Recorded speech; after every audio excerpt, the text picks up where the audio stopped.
మన సార్ ఒక ఒక బిలియన్ డాలర్ల ప్రశ్న ఏమిటంటే అసలు అణ్వాయుధాలు ఉన్నాయా పాకిస్తాన్ దగ్గర? అంటే అన్ని విషయాల్లోనూ డాంబికాలు పలుకుతున్నటువంటి పాకిస్తాన్లో అణ్వాయుధాలు ఉన్నాయన్నది నిజమైతే, ఇస్లామిక్ దేశాల్లో చూసుకుంటే కనుక పాక్ దగ్గర మాత్రమే అసలు సిసలైన అణ్వాయుధాలు ఉన్నాయంటున్నాడు అతను. అంటే దీన్ని ఎలా విశ్లేషించాలి సార్? ఏం చెప్తారు? అదే అన్న నవ్విపోదురు నాకేటి సిగ్గు అన్నట్టు అసలే అనమాట నా దగ్గర ఉంటే మరి అమెరికా దగ్గర ఉన్నాయి ఏంటి అట కాదా? అంటే అమెరికా దగ్గర ఉన్నవి భూప్రపంచాన్ని 35 సార్లు నుంచి 40 సార్లు నాశనం చేసే శక్తి ఒక్క అమెరికాది. మొత్తం 100 అణ్వాయుధాలు ఉంటే దాదాపు 70-75 దాకా ఒక్క అమెరికా వద్దనే ఉంది. మిగతా రష్యా, చైనా వద్ద ఉంది.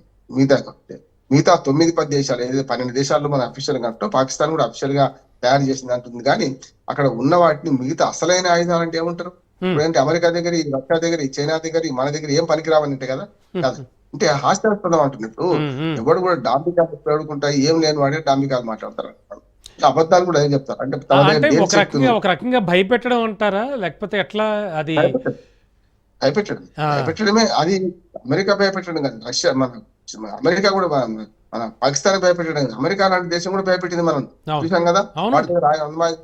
వాడి దగ్గర అణ్వాయుధాలు ఉన్నాయి, వాళ్ళు ప్రయోగిస్తే కష్టం, మీకే నష్టం అని చెప్పి అమెరికా హెచ్చరించే అణ్వాయుధాలు వాడకుండా నేనే సంధి కుదిర్చాను, నేనే ఆపరేషన్ సింధు ఆపాయని చెప్తున్నాడు కదా ఎవరు? ట్రంప్ 12 సార్లు కాదు 100 సార్లు అంటున్నాడు.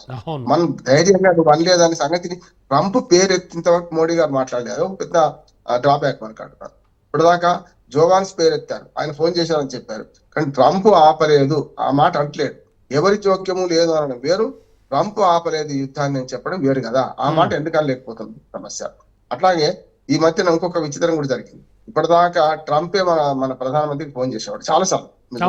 ఎప్పుడే అంటే ఉక్రెయిన్ రష్యా యుద్ధంలో గాని, ఇతరత్ర ఇజ్రాయెల్ హమాస్ యుద్ధంలో గాని, ఇజ్రాయెల్ ఇరాన్ యుద్ధంలో వచ్చినప్పుడు మనం మధ్యవర్తిగా ఉండమని కోరింది ట్రంప్ కదా. మొన్న విచిత్రం ఏంటంటే మన మోడీయే ట్రంప్ తో మాట్లాడు, ఫస్ట్ టైం ఫోన్ చేసి మాట్లాడు ఇక్కడి నుంచి హాట్ లైన్ లో కదా.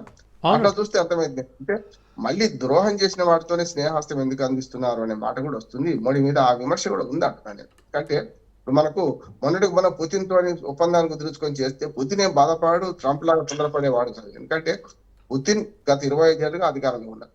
వచ్చే ఇంకా 5 ఏళ్ళు ఆయన అధికారంలో ఉంటారు. 24 ఎన్నికైంది కానీ 30 దాకా వాళ్ళు 6 ఏళ్ళు వాళ్ళకి పదవి కాలం.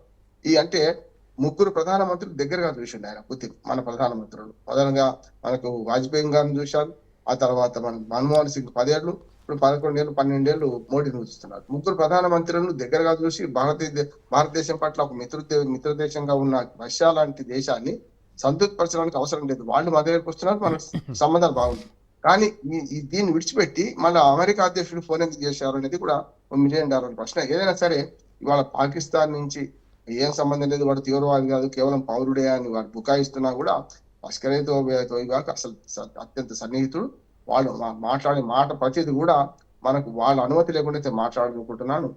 అయితే ఒక్కటి ఏంటంటే మనం చేయాల్సిన పని, మొన్న కదా తీవ్రవాద స్థావరాల మీద మనం దాడి చేసి ఎట్లా కొట్టించడం, మరొకసారి యుద్ధానికి కాలు దొవుతున్నారా అని మాత్రం నాకు అనిపిస్తుంది పాకిస్తాన్.